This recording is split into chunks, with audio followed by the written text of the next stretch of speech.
Have you ever felt like the economy is just one big roller coaster? You know, one minute jobs are everywhere and everything's looking up, and the next, it feels like the bottom is falling out.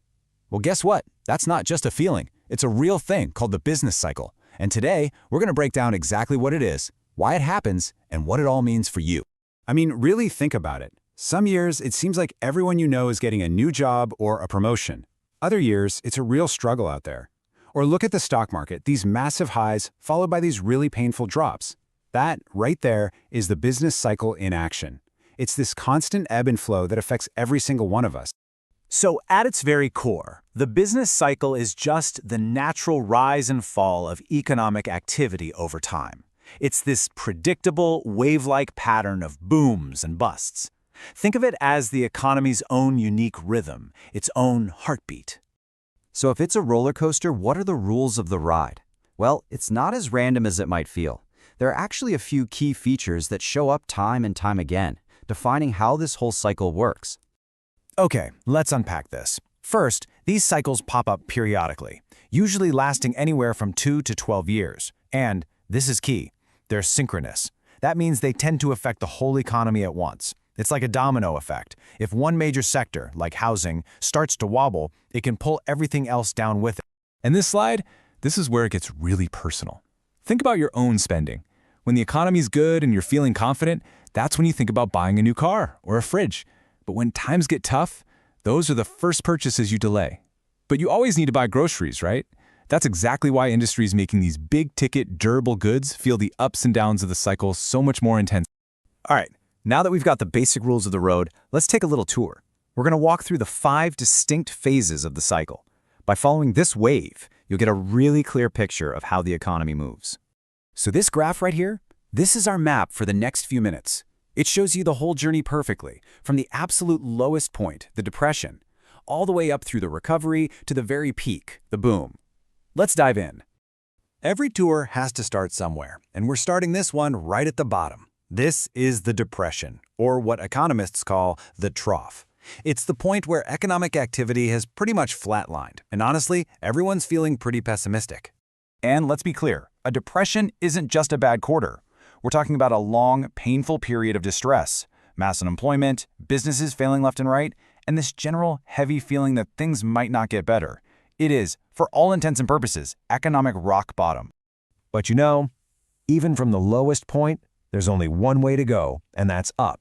And in the business cycle, that climb back begins with the recovery phase. It's the first glimmer of hope. The recovery is all about slow and steady progress. It's not an overnight fix. You start to see what people call green shoots. Factories start humming again. You see more now hiring signs, and people very cautiously start to spend a little more.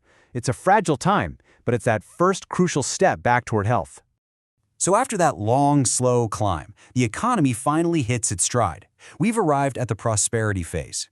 This is kind of the golden age of the business cycle, when things are clicking for pretty much everyone. The prosperity phase is just buzzing with energy and growth. Businesses are investing and expanding, the job market is strong, wages are going up, and there's just this general feeling of optimism in the air. This is the dynamic, healthy economy we all hope for. But you know the saying, right? Sometimes you can have too much of a good thing. And in the business cycle, that's when prosperity spills over into the boom phase. This is the absolute peak, but it's also where the economy starts to overheat. A boom is what happens when the economic engine starts to redline. Things are moving too fast.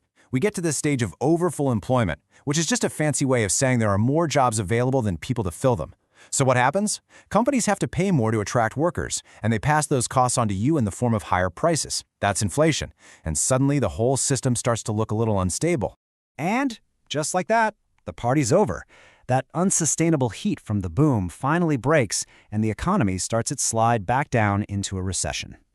A recession is really driven by a huge swing in psychology. All that wild optimism from the boom, it vanishes, replaced by fear. A few businesses fail, which makes banks nervous, so they stop lending money.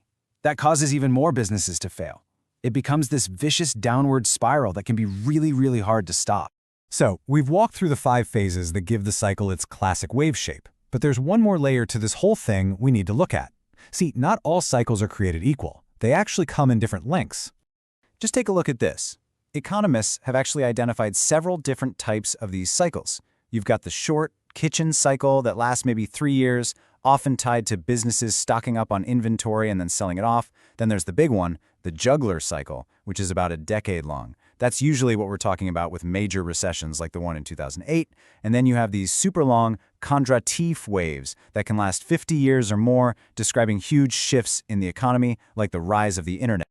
Okay, so we've covered a lot of ground here. The phases, the different types of cycles, but you might be thinking, all right, this is interesting theory, but why does this really matter to me in my day-to-day life?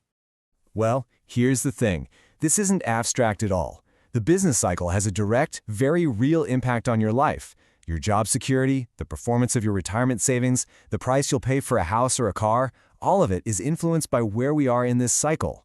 Understanding this rhythm helps you make smarter decisions and better prepare for what might be coming next.